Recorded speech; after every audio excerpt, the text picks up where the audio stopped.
Hello നമസ്കാരം. Study സ്റ്റുഡിയോയിലേക്ക് എല്ലാവർക്കും സ്വാഗതം. നമ്മളിന്ന് Sreenarayana Guru open university BA second sem language പേപ്പറായ മലയാള സാഹിത്യം, കഥ, കവിത, ഉപന്യാസ, നോവൽ എന്ന പാഠപുസ്തകത്തിലെ കുറച്ച് ക്വസ്റ്റ്യൻ ആൻസറുകളാണ് ക്ലാസ്സിൽ ഡിസ്കസ് ചെയ്യാൻ ഉദ്ദേശിക്കുന്നത്. അപ്പോൾ ക്ലാസ്സിലേക്ക് പോകുന്നതിന് മുമ്പ് നിങ്ങളുടെ ഈ ചാനൽ ആദ്യമായിട്ടാണ് കാണുന്നതെങ്കിൽ സബ്സ്ക്രൈബ് ചെയ്യുക, ഷെയർ ചെയ്യുക, നിങ്ങളുടെ കമൻറ്റുകൾ എഴുതി അറിയിക്കുക. ഒപ്പം പെയ്ഡ് നോട്ട്സോ പെയ്ഡ് അസൈൻമെൻറ്റ്സോ ഒക്കെ വേണമെന്നുള്ളവരുണ്ടെങ്കിൽ വിവരവും വാട്സപ്പ് നമ്പറിൽ വരുവാണെങ്കിൽ അതിൻ്റെ ഡീറ്റെയിൽസ് തരാം കേട്ടോ. വാട്സപ്പ് നമ്പർ മുൻ വീഡിയോസിലൊക്കെ ഞാൻ കൊടുത്തിട്ടുണ്ട്. അപ്പോൾ വാട്സപ്പിൽ ബന്ധപ്പെട്ടാൽ ഡീറ്റെയിൽസ് തരാം. ഓക്കെ, അപ്പോൾ നമുക്ക് ക്ലാസ്സിലേക്ക് പോകാം. ഇന്ന് നമ്മൾ മൂന്നാമത്തെ യൂണിറ്റിൽ നമുക്ക് പഠിക്കാനുള്ള മൂന്നാമത്തെ ബ്ലോക്കിൽ നമുക്ക് പഠിക്കാനുള്ള 10ാമത്തെ യൂണിറ്റാണ് എന്ത്, സാമന്ത സാഹിത്യം എന്ന VC ശ്രീജൻ്റെ ഒരു കഥ. അതിനെ ആസ്പദമാക്കിയിട്ടുള്ള കുറച്ച് ക്വസ്റ്റ്യൻസാണ് ക്ലാസ്സിൽ ഡിസ്കസ് ചെയ്യാൻ പോകുന്നത്. അതിൽ 2 മാർക്കിന് എന്താണ് സ്ഫോടവാദം എന്നാണ്. സ്ഫോടവാദത്തിൻ്റെ ഉപജ്ഞാതാവ് ഭർതൃഹരിയാണ്. ശബ്ദത്തിലെ അർത്ഥവിശേഷത്തെ വ്യക്തമാക്കുന്നതാണ് എന്ത്, സ്ഫോടം. പദസ്ഫോടം, വാക്യസ്ഫോടം എന്ന് 2 തരം സ്ഫോടങ്ങൾ ഉണ്ട്. അത്രയും കൊടുക്കുക, അത്രയും നമുക്ക് ഇതിൽ പഠിക്കാനുള്ളൂ 2 മാർക്ക്. പിന്നെ എന്താണ് സ്ട്രക്ചറലിസം, ഘടനാവാദം? അതിൽ ആൻസർ സംബന്ധങ്ങളുടേതായ ഘടനാ വ്യവസ്ഥയുടെ പഠനമാണ് സ്ട്രക്ചറലിസം അഥവാ ഘടനാവാദം. ഫെർഡിനാൻഡ് ദി സൊസ്യൂറിൻ്റെ വാദങ്ങളെ അടിസ്ഥാനമാക്കിയാണ് ഇത് രൂപപ്പെടുത്തിയിരിക്കുന്നത്. 1950, 60കളിൽ അല്ലെങ്കിൽ 1950കളിലും 60കളിലും ഇത് രൂപപ്പെട്ടു. സാഹിത്യത്തെ ഘടനാപരമായ ഒരു വ്യവസ്ഥയായിട്ട് ഇതിൽ കണക്കാക്കുന്നു. ഇത്രയാണ് എൻ്റെ ആൻസർ. ഇനി 5 മാർക്കിൻ്റെ ഒരു ചോദ്യം കൂടിയാണത്. 2 ചോദ്യങ്ങൾ, 5 മാർക്കിന് 2 ചോദ്യങ്ങളുമാണ് ഇതിൽ പ്രധാന രഹസ്യമല്ല കേട്ടോ.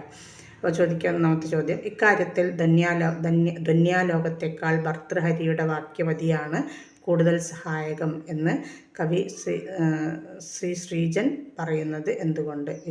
VC ശ്രീജൻ പറയുന്നത് എന്തുകൊണ്ടാണ് എന്നാണ്. അപ്പോൾ ഈ ചോദ്യം ഞാൻ 4 ക്വസ്റ്റ്യൻ പേപ്പറുകളിൽ കണ്ടിട്ടുണ്ട് കേട്ടോ.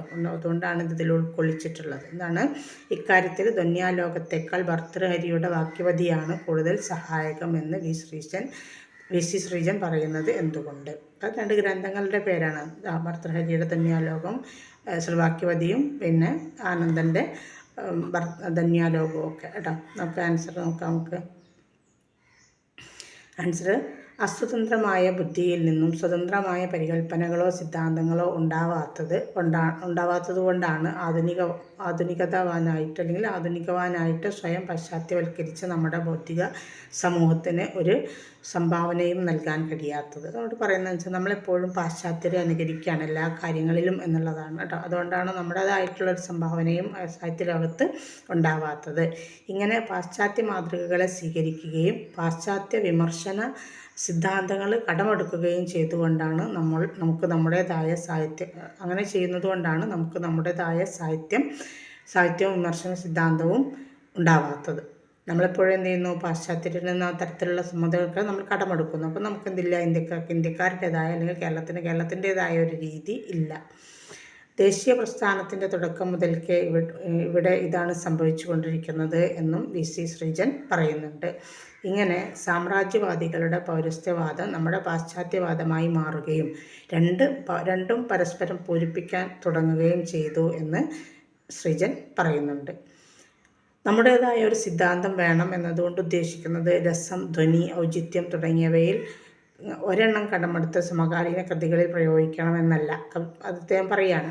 മറിച്ച് പ്രാചീന സങ്കല്പങ്ങളെ ബ്രഹ്മതുല്യമായ പരമതത്വങ്ങളായി കാണാതെ ഭാവിയിൽ നിർവഹിക്കാനിരിക്കുന്ന വിചിന്തനങ്ങളുടെ പ്രാരംഭ സങ്കല്പങ്ങളായിട്ട് കാണുകയാണ് വേണ്ടത് എന്നാണ്. ഇക്കാര്യത്തിൽ ധ്വന്യാലോകത്തേക്കാൾ ഭർതൃഹരിയുടെ വാക്യവതിയാണ് കൂടുതൽ സഹായകം എന്നും ലേഖകൻ പറയുന്നുണ്ട്. ഭർതൃഹരിയുടെ വാക്യവതീയം എന്ന ഗ്രന്ഥത്തിൻ്റെ ഉദ്ദേശം വ്യാകരണത്തിൻ്റെ ഘടനയ്ക്ക് മീതെ അർത്ഥവിജ്ഞാനീയ സംബന്ധമായ അമൂർത്തവൽക്കരണം സാധിക്കുക എന്നതാണ്. അർത്ഥഗണങ്ങളെ ക്രമികമായ തലങ്ങളായും തരംതിരിക്കാനുള്ള പാശ്ചാത്യ പദ്ധതികളെക്കാൾ സൂക്ഷ്മമാണ് ഭർതൃഹരിയുടെ ജ്ഞാനം. വ്യാകരണത്തിൽ നിന്ന് തർക്കശാസ്ത്രത്തിലേക്കും അതിൽ നിന്ന് പ്രതീകാത്മക തർക്കശാസ്ത്രത്തിലേക്കും അവിടെ നിന്ന് ഗണിതത്തിലേക്കും നീങ്ങുന്ന പാശ്ചാത്യ സമ്പ്രദായത്തിന് സമശീർഷവും എന്നാൽ വിഭിന്നവുമായ ഒരു വ്യാകരണ ദാർശനിക ന്യായ സംബന്ധമാണ് ഭർതൃഹരി അദ്ദേഹത്തിൻ്റെ കൃതിയിൽ സാക്ഷാത്കരിച്ചിരിക്കുന്നത്. അപ്പോൾ അതാണ് നമ്മൾ, അതായത് ഒരു ഇന്ത്യക്കാരൻ എഴുതിയ കൃതികളെ നമുക്ക് എന്ത് ചെയ്യാൻ കഴിയണം, അതിനെ മാതൃകയായിട്ടെടുത്തിട്ട് അതിനെ അനുകരിക്കാൻ കഴിയണം. അല്ലാതെ നമ്മൾ എന്ത് ചെയ്യരുത്, പാശ്ചാത്യരെ അനുകരിക്കരുത് എന്നാണ് പറഞ്ഞുകൊണ്ട് ഉദ്ദേശിക്കുന്നത് കേട്ടോ. ഇനി മറ്റൊരു ക്വസ്റ്റ്യനാണ്, പൗരസ്ത്യവാദത്തിൻ്റെ പരിമിതികൾ എന്തെല്ലാം? പൗരസ്ത്യവാദത്തിൻ്റെ പരിമിതികൾ എന്തെല്ലാം? ആൻസർ, പൗരസ്ത്യവാദം ഇതുവരെ നമ്മെ പഠിപ്പിച്ചത് പാശ്ചാത്യരുടെ ചരിത്രം കാലമേറെ കഴിഞ്ഞിട്ട് ഇന്ത്യയും ആവർത്തിക്കും എന്നാണ്. ഗണിതമടക്കമുള്ള അമൂർത്ത ശാസ്ത്രങ്ങളിൽ കേരളീയർ പോലും യൂറോപ്പിനേക്കാൾ ഏറെ മുന്നിലാണെന്ന്. സൈൻ, കോസൈൻ തുടങ്ങിയ ഗണിത ശ്രേണികളും ആദ്യം ഇന്ത്യയിൽ രൂപം കൊണ്ടതും പിന്നീട് യൂറോപ്പിൽ കണ്ടുപിടിക്കപ്പെടുകയും ചെയ്തതാണ്. എങ്കിലും നമ്മളെന്താ പറയുക, പൗരസ്ത്യവാദം പുരോഗതി ആദ്യം യൂറോപ്പിലുണ്ടായെന്നും പിന്നീട് വൈകി മാത്രം അത് ഇന്ത്യയിൽ ആവർത്തിക്കുന്നു എന്നുമാണ്. അതായത് നമ്മുടെ രാജ്യത്തുണ്ടായിട്ടുള്ള സൈനെ കോസൈനൊക്കെ തീറ്റകൾ ഇപ്പോൾ പഠിച്ചില്ല ഗണിതത്തിൽ, അതൊക്കെ ഇന്ത്യയിലുണ്ടായതാണ്. എന്നിട്ട് യൂറോപ്യന്മാർ പിന്നെ അതിനെ കണ്ടുപിടിച്ചു എന്ന് പറഞ്ഞിട്ട് കൊണ്ടുവരികയാണ്. എങ്കിലും നമ്മൾ എന്ത് ചെയ്യുന്നു, നമ്മളതിന് അവകാശവാദം ഉന്നയിക്കാതെ അങ്ങനെയാണോ എന്നാൽ അങ്ങനെ തന്നെ എന്ന് പറയുന്ന ഒരു രീതിയിലാണ് നമ്മൾ ഉള്ളത് എന്നാണ്, പൗരസ്ത്യരുള്ളത് എന്നാണ് നമ്മുടെ വി.സി. ശ്രീജൻ പറയുന്നത്. അപ്പോൾ ഇത് അതായത് അങ്ങനെയാണ് നമ്മൾ അംഗീകരിച്ചു കൊടുത്തു അല്ലേ. എന്നിട്ട് പിന്നെ വൈകി മാത്രം ഇന്ത്യയിൽ എത്തി എന്നത് നമ്മൾ ആവർത്തിക്കുകയാണ്. അവർ പറയുന്നത് എന്തോ അത് നമ്മൾ അങ്ങനെ ആവർത്തിക്കുക. പൗരസ്ത്യവാദം പറഞ്ഞ ഈ കാര്യം നാം സ്വീകരിക്കുകയും നമ്മുടെ ബിംബമാക്കുകയും ചെയ്തു. അങ്ങനെ ഓരോരോ പ്രസ്ഥാനങ്ങൾ, വിശേഷങ്ങൾ പാശ്ചാത്യ ലോകത്തുണ്ടാകുമ്പോഴും നാം അവയെ അനുകരിക്കുകയും പുതിയ പാശ്ചാത്യ പ്രസ്ഥാനങ്ങളുടെ വരവിനും കാത്തിരിക്കുകയും ചെയ്യുന്നു. അതായത് നമ്മൾ ഒരു പുതിയതൊന്നും കണ്ടെത്താൻ ശ്രമിക്കാതെ അവിടെ നിന്ന് വരും അല്ലേ, പാശ്ചാത്യ ലോകത്തുനിന്ന് പുതിയത് വരും എന്ന് അതിനു വേണ്ടിയിട്ട് ഇങ്ങനെ കാത്തിരിക്കുകയാണ്. ഏതാനും പാശ്ചാത്യ ആശയങ്ങൾ ശരിക്കും മനസ്സിലാക്കാതെ അടർത്തിയെടുത്ത് സ്വന്തമാക്കുകയാണ് നമ്മളിപ്പോൾ പൗരസ്ത്യരിപ്പോൾ ചെയ്തുകൊണ്ടിരിക്കുന്നത്. അവർക്ക് സ്വന്തമായൊരാശയം സൃഷ്ടിക്കാൻ കഴിയില്ല. പാശ്ചാത്യ ധാരണകൾ അടർത്തി ഉപയോഗിക്കുന്നതും പാശ്ചാത്യ ചിന്തകരുടെ പേരുകൾ പറയുന്നതും അവരെ ഉദ്ധരിക്കുന്നതുമെല്ലാം സമകാലീനനാണെന്നും ഏറ്റവും പുതിയ പാശ്ചാത്യ പദ്ധതി പോലും തനിക്ക് പരിചയമുണ്ട് എന്നും കാണിക്കാനുള്ള ഒരു സാധൂകരണ തന്ത്രമായിട്ടാണ് നമ്മുടെ ലേഖകൻ പറയുന്നത്.